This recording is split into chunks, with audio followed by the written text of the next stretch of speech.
Hello? Hello? What time is it where you are? Right here, right now, as we release this minisode, it's 1:20 a.m. on Friday, June 28th, 2019. It's exactly 50 years since the police raided the Stonewall Inn in Greenwich Village. Exactly 50 years since hundreds of people fought back on Christopher Street. Exactly 50 years since gay power erupted as an affirmation and a demand for a new generation of queer activists. And we're marking this moment by releasing first-hand accounts of the raid, the riots, and the struggle for liberation that followed. I hope you'll take these voices with you as you celebrate Pride this weekend and beyond, and remember those who came before us. I'm Eric Marcus. This is Making Gay History, and we're able to bring you these extra minisodes thanks to the generous support of Christopher Street Financial.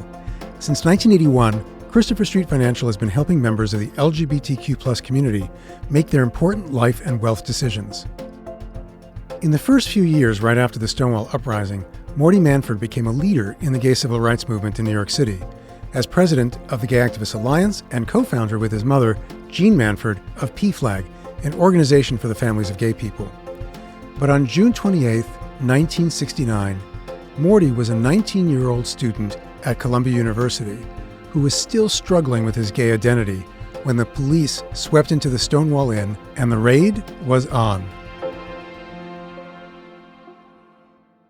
I was inside and I was a patron. I had found that to be my favorite place. Mm-hmm. It was a very eclectic crowd, which was one of the nice things about it. The place itself was pretty much of a dive, pretty shabby, and the glasses weren't particularly clean when they served you a drink, and they were watered-down drinks. But they had some lights in the back on the dance floor area, and there was a jukebox. There was a back room area, which in those days meant there was another bar back there and tables where people sat, and just like a separate little atmosphere.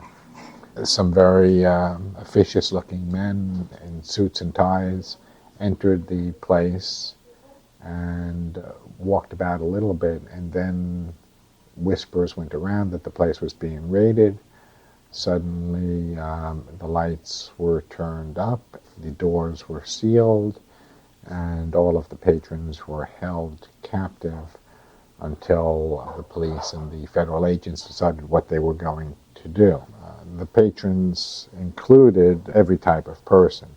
There were some transvestites, a lot of students, young people, older people, businessmen. Mm-hmm. It was everybody. Mm-hmm. It really was an interesting place. I mean, I had friends, that I met there regularly. So were you frightened about the raid? I was anxious. Everybody was anxious, not knowing whether we were going to be arrested or what was happening next. Mm-hmm. It was a nervous mood that set over the place. And then you were ushered outside? We were told that we had to line up and our identification would be checked before we would be freed. People who did not have identification, or people who were underage, and transvestites as a whole group were being detained. And those people who didn't meet their standards were incarcerated temporarily in the coat room. They were put in the closet. Little did the police know the ironic symbolism of that. But they found out fast. How so? Well, as people were released, they didn't run away and escape the experience completely. They stayed outside. They awaited the release of their friends, people who were walking up and down Christopher Street, which was at that time a very busy cruising area and social strip, also assembled. And the crowd in front of the Stonewall grew and grew. I was there. I stayed to watch. Some of the gays coming out of the bar would take a bow, and their friends would cheer when they came out, and it was a colorful thing. There were lesbians there too? I don't recall any women, frankly. If there were, And there were occasionally only a very few who came into the bar.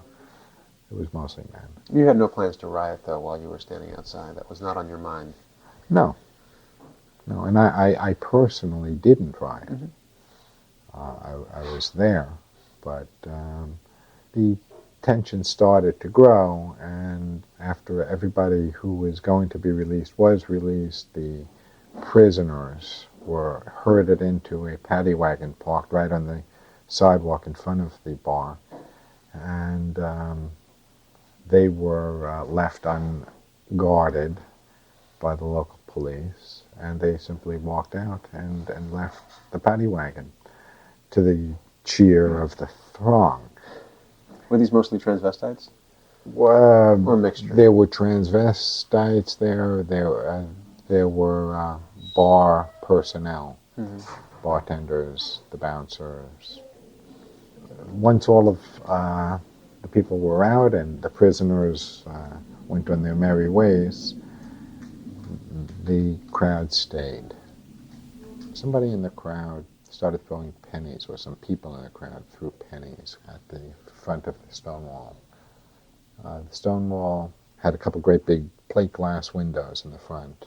They were painted black. On the inside it was painted black. After the pennies, one person apparently threw a rock, which broke one of the windows on the second floor. And at the shattering of glass, the crowd sort of, ooh. It was a dramatic gesture of defiance. Did you share that feeling, though? Yeah. I mean, we had just been kicked and punched around symbolically by the police. I had felt that all along, indirectly. For me, there was a slight lancing of the festering wound of anger at this kind of unfair harassment and prejudice. They weren't doing this at heterosexual bars, and it's not my fault that the local bar is run by organized crime and is taking payoffs and doesn't have a liquor license. It's the only kind of bars that were permitted to serve a gay clientele because of the system of official discrimination by the state liquor authority and the corruption of the local police authorities. None of that was my doing. I wanted a place where I could meet other people who were also gay. And it escalated.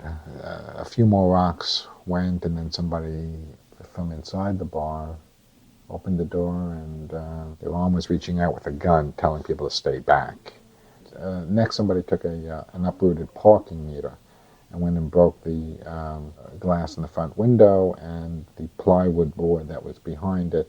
And then somebody else or other people took a garbage can, set it on fire, one of those wire mesh sanitation department garbage containers, and threw the burning garbage into the premises.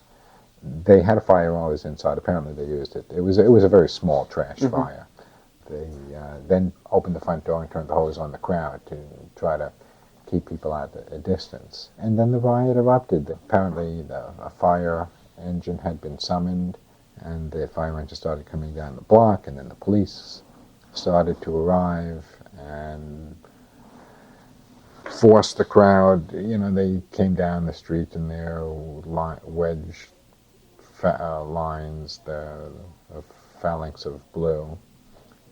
With riot gear, or they were just... Yeah, no, they had their riot gear on. In those days, New York City police had a guerrilla-prone cadre of their ranks known as the Tactical Police Force.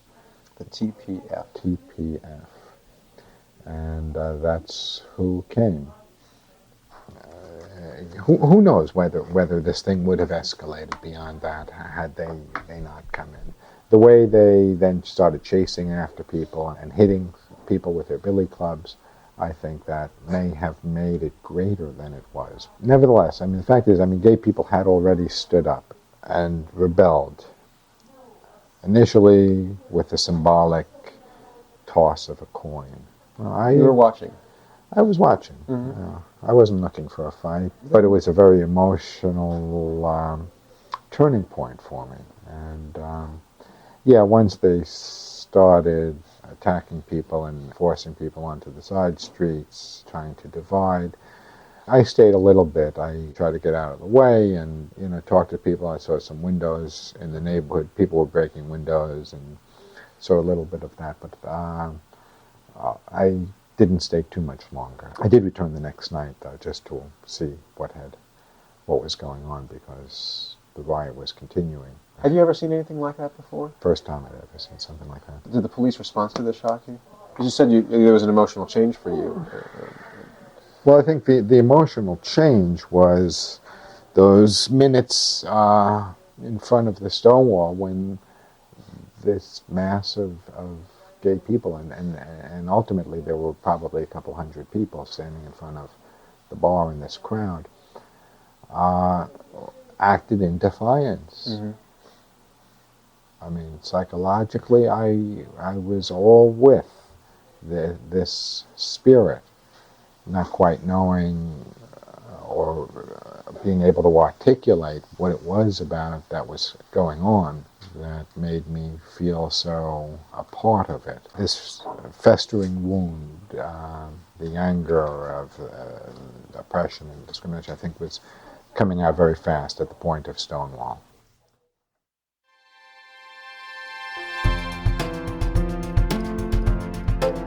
Morty Manford took time off from college to devote all his energy to the movement, but later went back to school and got his law degree. He was an assistant New York State Attorney General when he died of complications from AIDS on May 14, 1992. He was 41 years old. Making Gay History is made possible by support from the Jonathan Logan Family Foundation, the Calamus Foundation, Andra and Irwin Press, and Christopher Street Financial. Learn more about Christopher Street Financial at christopherstreet.com. This podcast is produced thanks to an incredible team of hardworking professionals. You'll find them listed at makinggayhistory.com. That's where you'll also find full transcripts, archival photos, and extensive additional resources that come with all our episodes.